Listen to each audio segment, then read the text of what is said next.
Greetings everybody, this is Dakshish, and in this video I'll be talking about the looping statements in C programming such as while, do while, for, their syntax, working and their functionality along with the flowcharts. So moving on, what is a loop? A loop executes a sequence of statements many times until the condition becomes false. Why do you use a loop is when the programmer has to iterate through a set of conditions, programming statement that is governed by a particular condition, he uses the loops. A loop consists of two parts, a body and the control statement. Body is nothing but the set of statements to be executed a number of times, and the control statement is a condition which governs the number of times the statements will be executed. The loop is classified into two types, entry control loop and exit control loop. When a loop checks the condition at the start, that is where the loop starts, is called an entry control loop, and when it checks the condition towards the end of the loop, it is called an exit control loop. Next slide, the while loop. The while loop is an entry control loop. In a while loop, the condition is evaluated before the processing of the loop.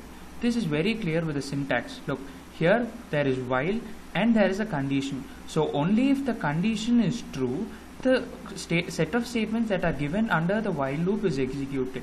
If the condition is true, then and only then the body of the loop is executed. After the body of the loop executed, the control again goes back to the beginning and the condition is checked again if it is true. So once the condition becomes false, the control goes out of the loop. After exiting the loop, it goes immediately to the set of statement that is very next to the loop. It is a good practice to use the curly braces even if we have a single statement inside the while loop. And we have an example for the working of a while loop. This is the example.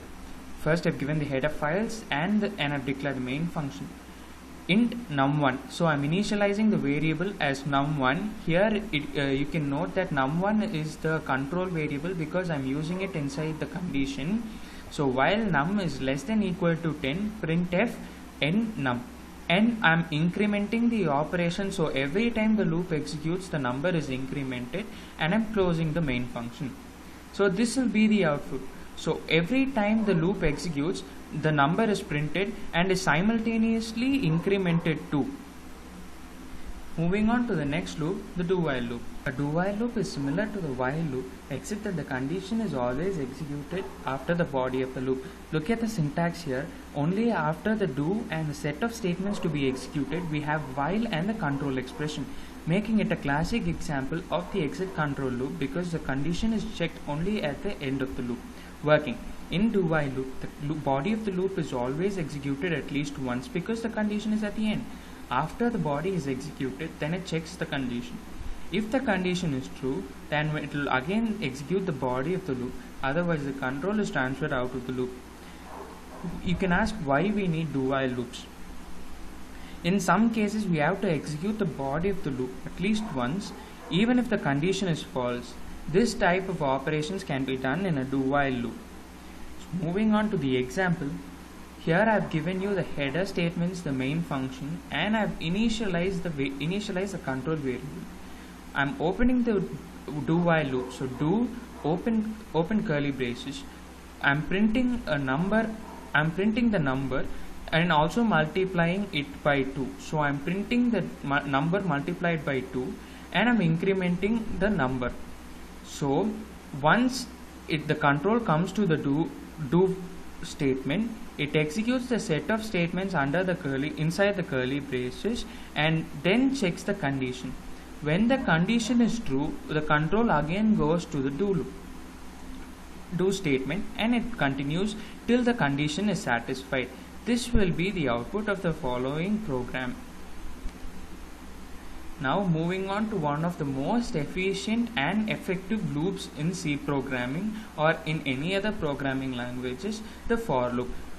Here is a syntax, and the for loop consists of three parts: for initialization of the control variable, the condition to be judged, and the incrementation or decrementation of any sorts. Working. The initial value of the loop is performed only once. Yes, the initialization of the control variable is done only once, and when the loop is going to execute for the second time, the control directly jumps on to the condition statement. The condition is a Boolean expression that tests and compares the counter to a fixed value after each iteration, stopping the for loop when false is returned. So when the condition is false, the control exits the loop and moves to the statements immediately after the for loop. And here is the incrementation or decrementation part, where you can increment or decrement the control variable by any and perform any operation of sorts. Here is an example. I'm printing the same, that is numbers from 1 to 10 using a for loop, or I have initialized the number as 1 and I've given the same condition num less than equal to 10, and I'm incrementing all three in the same step, which was split into different parts in while and do while operations, and I'm printing the number, and I've ended the loop. So when for the first time the loop executes, number 1 is initialized and it checks for the condition and it goes. So when the loop is iterated for one time, the num1 part is left out and it directly checks on the condition, and the programming is continued. I've also given you an alternate form for declaring the for loop. Here you can see that I've skipped the part where the initialization should take place. What I have done is, since I have initialized the variable num, that which is the control variable, beforehand, I can directly skip the part by using a semicolon and move on to the condition and perform the rest of the loop without any trouble by following the for loop syntax. When you use this form also, you get the same output as that of a normal for loop. Nested for loop. So before talking about nested for loops, I like to talk about nested loops. Loops can also be nested, where there is an outer loop and there is an inner loop, and for each iteration of the outer loop, the inner loop repeats a cycle. It is nothing but you're replacing the set of state. There can also be statement, but when the statement part, that is the body of the outer loop, will have another loop, making it a nested loop. So for every time the outer loop satisfies the condition, the control goes into the inner loop, performs the entire set of operations defined by the control variable of the inner loop, and then moves to the outer loop again and checks for the condition. The nesting of for loops can be done with any loop in such case, and here I am talking about for loops. The nesting of for loops can be done up to any level. The nested loop should be adequately intended to make the code readable. These kinds of nested loops come in handy when you're trying to access multi-dimensional array, print matrices, and print a sequence of numbers or any of that sort. And now we're going to look at an example. I've included the header files and the main function int I, j, int table equal to 2, int max equal to 5, and all these are initializations and declarations of variables. In the first for loop, which is the outer loop, I is equal to 1, I less than equal to table, which is 2, and I plus plus. So when control enters the outer loop, and if the condition is true, which it is obviously looking at the condition, it goes into the body of the loop, which is another for loop, the inner loop. Inside this for loop, there is a print statement to print the sequence of multiplication numbers. So what happens here is, when for the first iteration I is 1, so first I is printed, and j is 0 for the first iteration of the inner for loop. So every time the inner loop completes a cycle, the value of j is automatically incremented, and once the condition of j less than equal to max fails, it goes to the outer loop, and if the condition is true, the inner loop is again executed. So this happens, and it can print the numbers as follows. We are also adding a print blank line between the lines, so to get a clear output. Moving on, the following are the flow diagrams of the various loops I have explained.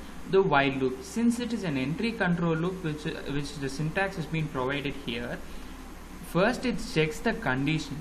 If the condition is true, the code block is executed and it keeps on going, and when the condition is false, it exits the loop. This flowchart is an example of a do-while loop.